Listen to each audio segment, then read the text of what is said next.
जमाने गुजर गए बगदाद के शहर अल-खुल्द में एक बूढ़ा सौदागर जिसका नाम कासिम था अपने बेटे अम्मार के साथ रहा करता था।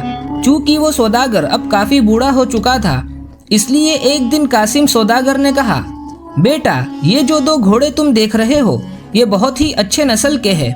मैंने इन्हें बड़े प्यार और जतन से पाला है।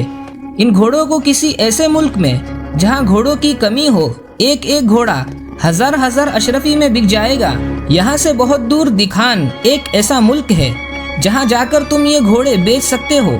मैं तो अब बूढ़ा हो गया हूँ और सफ़र भी नहीं कर सकता, लेकिन अगर तुम हिम्मत करो और दूर दराज अनजान देशों में जाओ तो मुमकिन है कि दिखान का राजा इन्हें और भी ज़्यादा कीमत पर खरीद ले। अम्मार इस ख्याल से बहुत खुश हुआ कि नई नई जगह देखने को मिलेगी और खूब सैर करने को मिलेगी। मगर कासिम ने अपने बेटे को ताकीद की कि बेटा, याद रखो कि दिखान से उल्टी सिमत पश्चिम की तरफ मत जाना।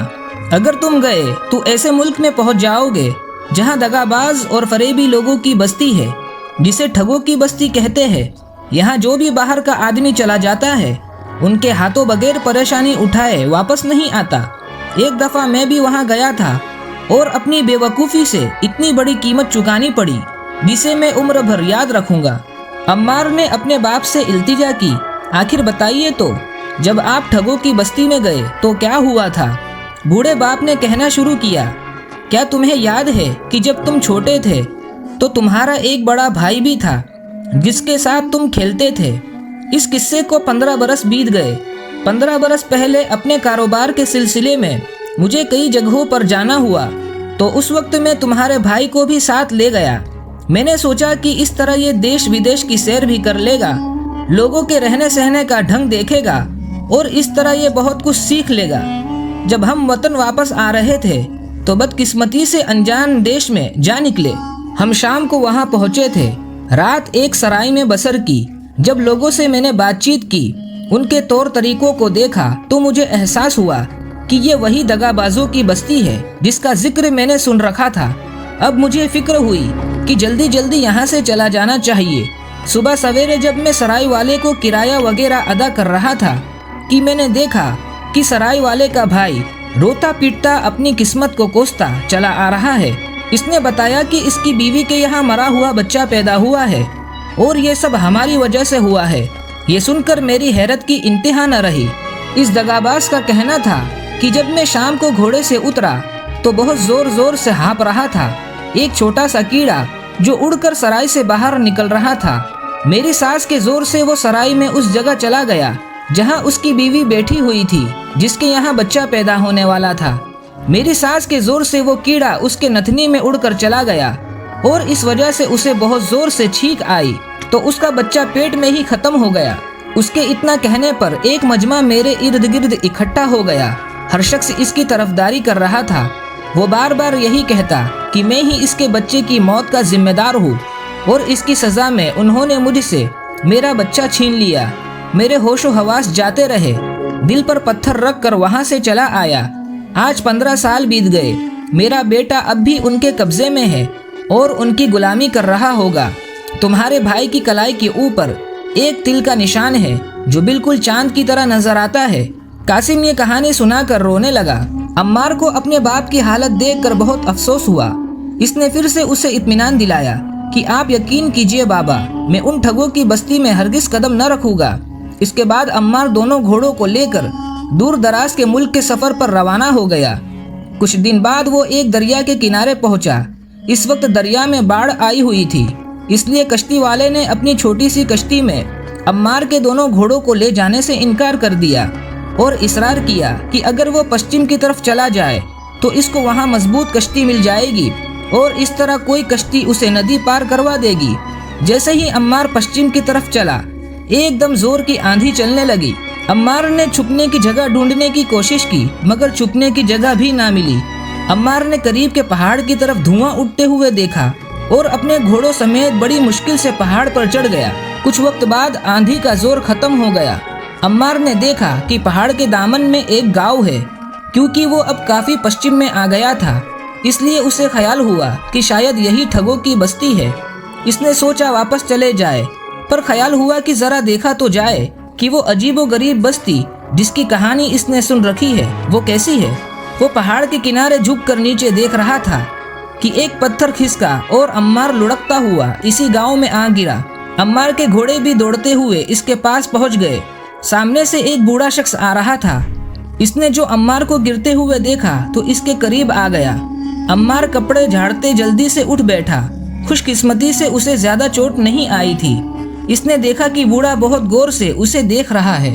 बूढ़े ने अम्मार से पूछा, बेटा तुम्हें कोई चोट तो नहीं आई? अम्मार ने दिल में सोचा, अच्छा इस ठगों की बस्ती में ऐसे लोग भी हैं जिन्हें दूसरे की फिक्र है। अम्मार अभी ये सोच ही रहा था कि बूढ़े का शुक्रिया अदा करे कि बूढ़े ने रोना पीटना शुरू कर दिया। एक मेंढक अम्मार के नीचे दबकर मर गया था। वो बूढ़ा आदमी रो रो कर मरे हुए मेंढक को देख रहा था और कह रहा था, हाय मेरे प्यारे छोटे से बच्चे, मैं तेरी मौत का बदला जरूर लूंगा। इस बूढ़े के रोने पीटने की आवाज़ सुनकर बहुत से लोग आ गए और किसी अनजाने जबान में बूढ़े से बातें करने लगे। फिर उन्होंने अम्मार को बताया कि इस बूढ़े के यहाँ कोई बच्चा नहीं है। इसने इसी मेंढक को औलाद की तरह पाला था। वो इसको बहुत चाहता था और इसकी खिदमत करता था।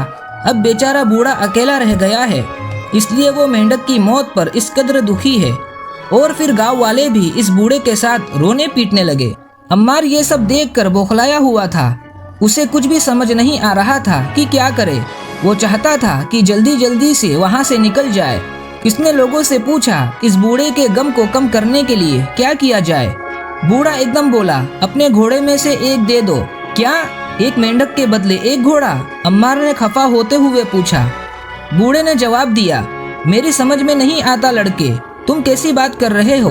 क्या घोड़ा किसी के बेटे से ज्यादा कीमती हो सकता है? लोगों ने भी बूढ़े की बातों में पूरा साथ दिया, जिससे तंग आकर आखिर में बेचारे अम्मार को अपना एक घोड़ा इस बूढ़े के हवाले करना पड़ा।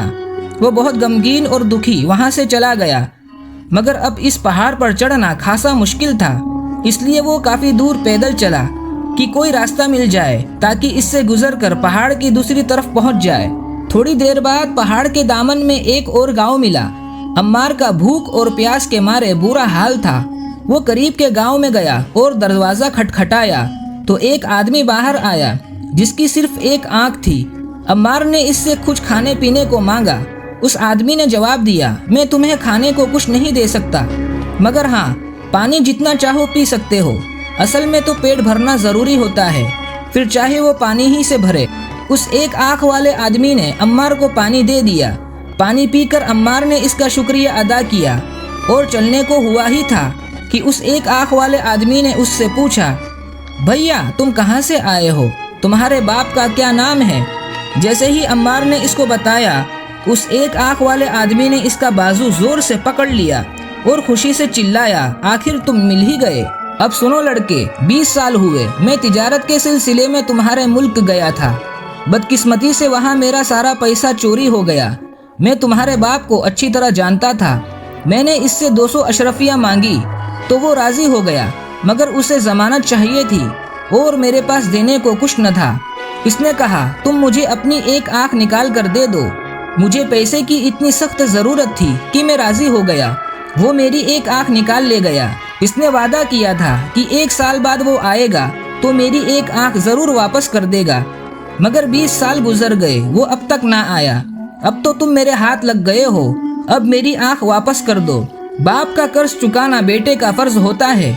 मैं तुमको 200 अशरफिया देने को तैयार हूँ, बल्कि 20 अशरफिया सूद की भी दे दूंगा, मगर तुम मेरी आंख वापस कर दो। देखते ही देखते उस एक आंख वाले आदमी के चारों तरफ इसके हमदर्द लोग जमा हो गए। अम्मार रोने के करीब था कि इसने कहा, मुझे मालूम नहीं कि तुम्हारी आंख का क्या किस्सा है। बहरहाल ये बताओ कि अब मुझे क्या करना है और तुम मेरा पीछा कैसे छोड़ोगे? उस आदमी ने जवाब दिया, तुम जा सकते हो, मगर अपने घोड़े को यही छोड़ जाओ। ये सुनना था कि अम्मार समझ गया, लेकिन हालात को देखते हुए अम्मार को अपना घोड़ा छोड़ना पड़ा और बेचारा अकेला ही चल पड़ा। पहाड़ पर से गिरने से इसका सारा बदन दुख रहा था। दिल को दुख था कि दोनों कीमती घोड़े हाथ से निकल गए। भूख के मारे अब इससे हिला भी नहीं जा रहा था। वो एक दरख्त के नीचे बैठकर रोने लगा। उधर से एक नौजवान गुजर रहा था। इसने अम्मार को रोते हुए देखा तो रुककर पूछने लगा, तुम कौन हो और क्यों रो रहे हो? अम्मार चुप रहा अब वो इस देश के किसी भी आदमी से बात करने से डरता था, मगर अजनबी इसरार करता रहा। देखने में वो हमदर्द सा लग रहा था। अम्मार ने मुख्तसर तौर पर बताया कि किस तरह इसके दोनों घोड़े हाथ से निकल गए। वो नौजवान कुछ देर तो चुप रहा, फिर बोला, अच्छा मैं देखता हूँ मैं तुम्हारे घोड़े वापस कैसे दिला सकता हूँ। चलो राजा के पास चलो। अम्मार पहले तो हिचकिचाया, मगर ये सोचकर कि अब मेरे पास खोने को रह ही क्या गया है, नौजवान के साथ राजा के महल की तरफ चल दिया। रास्ते में इसने अम्मार को सिखा दिया था कि राजा से क्या कहना है। राजा ने अम्मार की शिकायत सुनकर बूढ़े और एक आंख वाले आदमी को बुलाया। मुकदमा शुरू हुआ। जब बूढ़ा कह चुका कि वो मेंढक जो मर गया है वो इसका ले पालक बेटा था, तो अम्मार ने अपनी पगड़ी से झट से मेंढक निकाला और कहा, हुजूर, इस मेंढक को मैंने अपना बेटा बना लिया है, मैं इसको पहाड़ के नीचे छोड़ देता हूँ। बूढ़ा पहाड़ से गिरे और उसे मार डाले, जैसे मैंने किया था इस तरह इसका बदला पूरा हो जाएगा।